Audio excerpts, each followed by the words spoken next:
I didn't have the money, not a single dollar. And when I heard the knock on my door that night, I knew who it was. I should have felt ashamed. But instead, I felt something else, something I hadn't felt in years. He stood there in the hallway, arms crossed, his voice low. "You don't have to pay today," he said, "but maybe there's another way." That was the moment everything changed. If you've ever been so desperate that morality starts to blur, this story might feel too real. Hit like, subscribe, and tell me in the comments, have you ever been one decision away from a version of yourself you didn't recognize? Because that night, I crossed a line, and I'm not sure I came back. It was January 1993, and Chicago hadn't seen the sun in weeks. The snow came down sideways, pushed by a wind so sharp it could cut through bone. Everything outside my apartment window looked like a grainy black and white film, quiet, cold, and still. Inside, I sat wrapped in 2 sweaters and a blanket, sipping instant coffee like it might hold back the truth. I was broke. Completely. 3 months behind on rent. No job, no interviews lined up, and no good reason to tell my husband Robert. He worked night security at a city parking lot. We rarely saw each other these days, and when we did, the silence between us said more than either of us dared to speak aloud. It wasn't anger, not even resentment, just absence. Like we'd both slipped into parallel lives under the same roof. I had always been the steady one. The nurse, the caretaker, the woman who made sure the lights stayed on and the fridge stayed full. And now I couldn't even pay for heat. I avoided looking at the small stack of unopened mail on the counter. I already knew what was in them: late notices, final warnings, and that one envelope with Elijah Carter's name on it, my landlord. He wasn't a bad man. In fact, when I first moved into the building 7 years ago, I barely noticed him at all.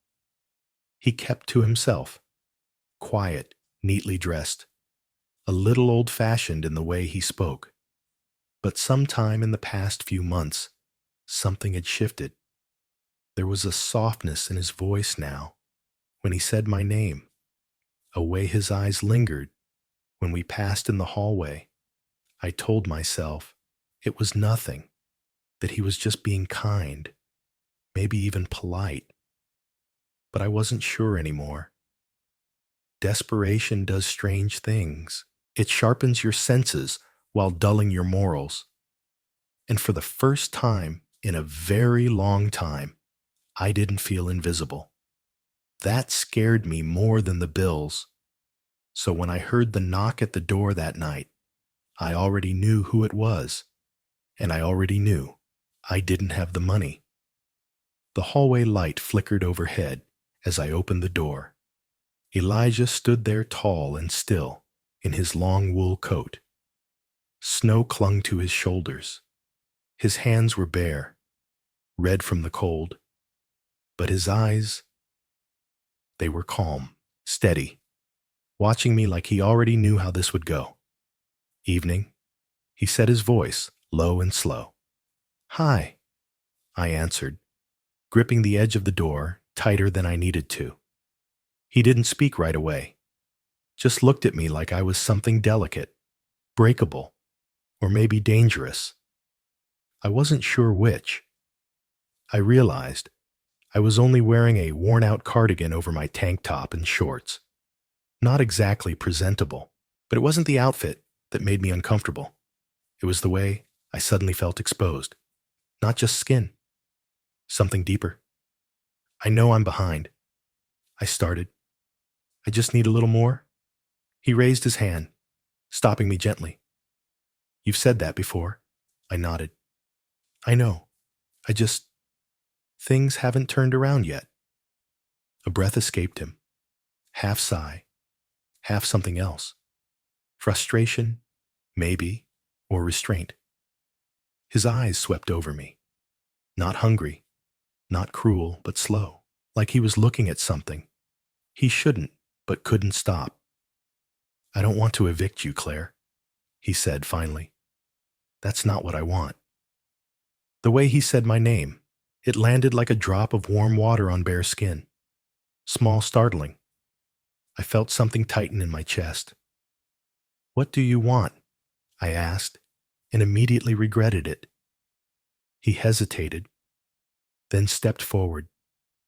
Not much, just enough for the space between us to feel smaller than it had a second ago. I didn't move. "I just think there's a way we can help each other," he said, "but it doesn't have to be tonight." There it was, the suggestion, soft as a whisper, but sharp as glass. I looked away, heat rising to my cheeks, my stomach twisted, not from fear, but from something worse, from recognition, because I hadn't said no, not out loud, not even in my heart. And he knew that. He didn't press, just gave me one last look, long loaded, and then turned and walked down the hall, boots echoing softly behind him. I closed the door with trembling fingers, but something in me had already opened. It was the next evening. The wind howled outside like it had a grudge against the building. I sat at the kitchen table, pretending to read a magazine from last spring. When the knock came, it was soft, almost hesitant, but I knew I didn't even need to look through the peephole. My heart was already pounding. When I opened the door, Elijah stood there again. This time, without a coat, just a sweater and slacks, like he hadn't planned to stay long. But something about the way his shoulders filled the doorway told me otherwise. "I didn't want to leave things the way they were," he said quietly. I nodded. "Neither did I." There was a pause. "I know you're not trying to take advantage," I said, "and I'm not either. But I just don't know what to do anymore." "I know," he replied. "That's why I'm here." He looked past me into the apartment, then back at me. "Can I come in?" I hesitated, not because I didn't want to say yes, but because I already knew that letting him in meant something more than shelter from the cold. I stepped aside. He entered, slowly, looking around like he was stepping into someone else's life. I closed the door behind him, heart racing louder than the wind outside. He didn't sit. He didn't touch anything. He just turned to face me. "You're a good woman, Claire," he said. "You've always been strong, but everyone hits a wall." My voice cracked. "This one feels taller than I expected." His gaze softened. "Then let me help. No expectations, no pressure." I looked at him, really looked. The tired lines in his face, the sadness behind his eyes, the kind of loneliness that doesn't shout, but waits quietly in the corners. "What would you need from me?" I asked the words, barely audible. He stepped forward. His hand rose slowly, not to touch me, but to hover near my arm, like he was asking permission, without asking at all. "I don't want to take anything," he said, "but I can't keep pretending I don't see you, that I don't feel this pull." The silence between us was thick enough to breathe. I should have said no. I should have asked him to leave. Instead, I stood still, my pulse thudding in my ears, my skin electric with tension. Elijah took one more step, close enough to feel his breath when he spoke.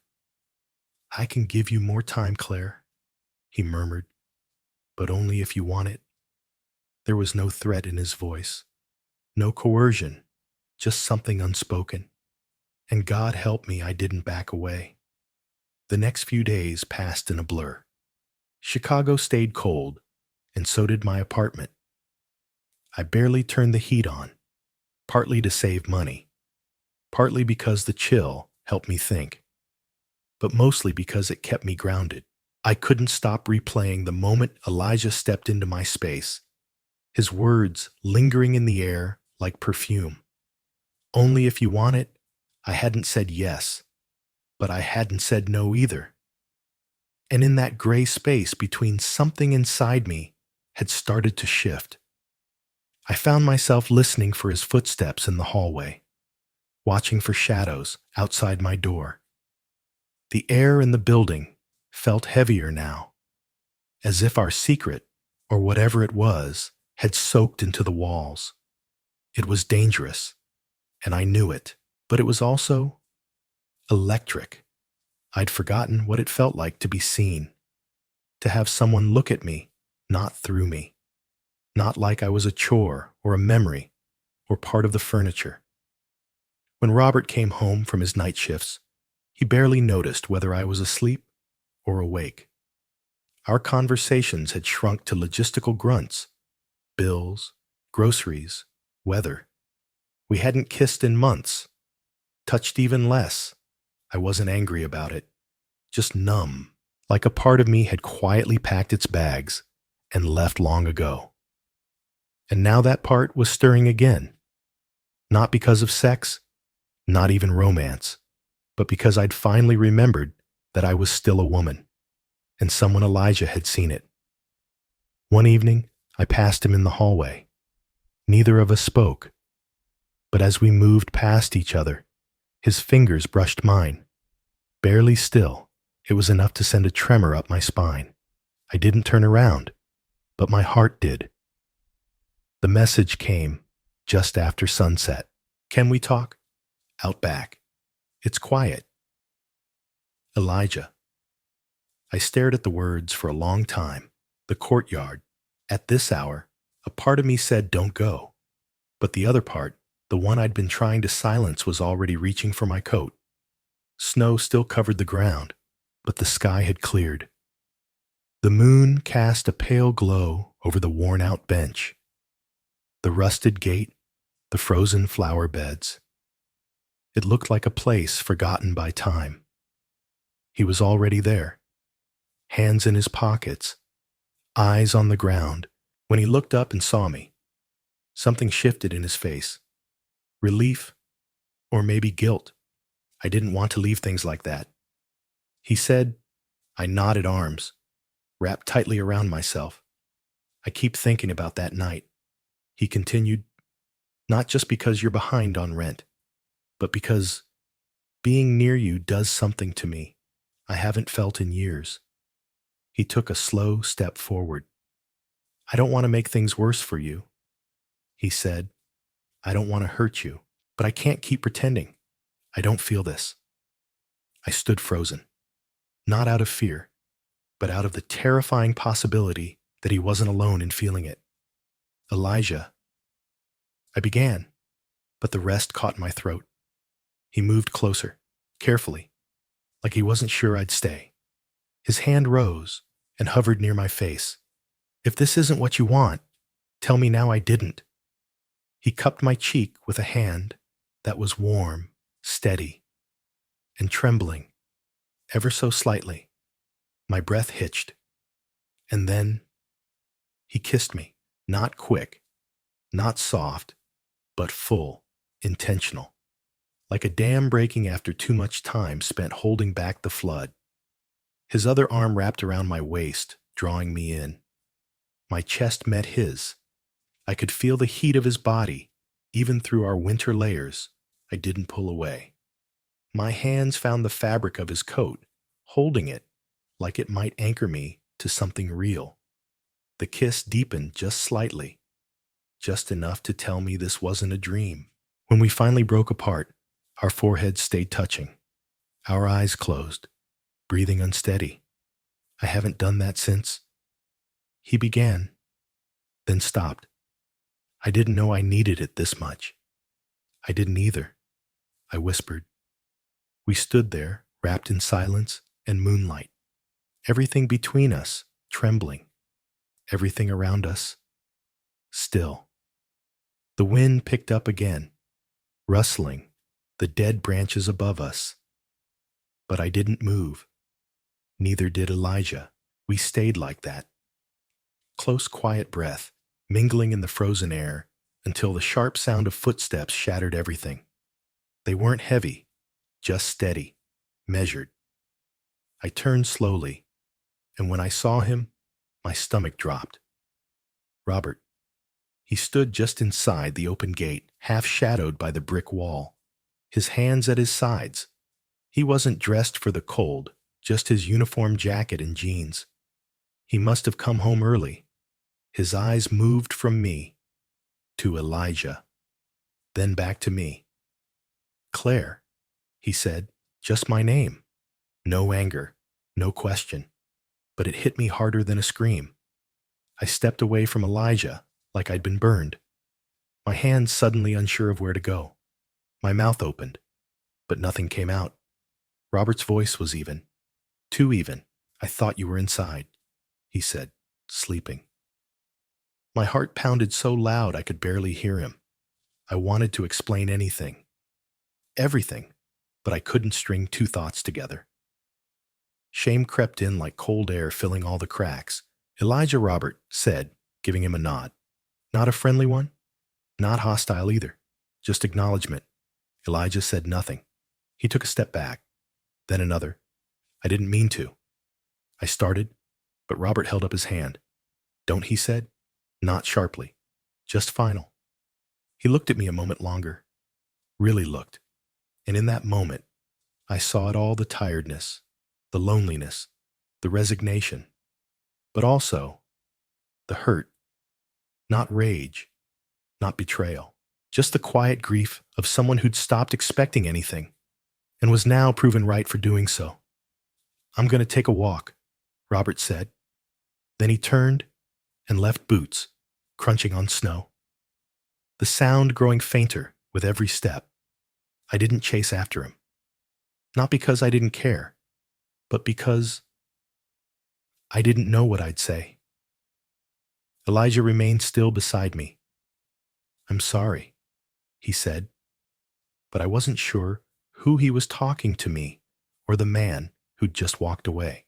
The house was too quiet when I came back inside, too still. Like even the walls were holding their breath. I sat on the edge of the couch, coat still on, gloves in my lap. I didn't cry. I didn't scream. I just sat there feeling every second like it weighed 100 pounds. Robert didn't come back that night. I didn't know if I should wait up, call him, or pretend none of it happened. So I did none of those things. I just existed. The next morning, I found a note by the coffee pot, taking some time. Don't wait up. No love. Robert, no, we'll talk. Just that. It felt like he had packed a suitcase inside his mind and left without taking anything but his silence. Later that day, a knock came at the door again. This time it was softer. And when I opened it, Elijah didn't step inside. He stayed in the hallway, hands in his pockets, eyes unreadable. I'm sorry, he said.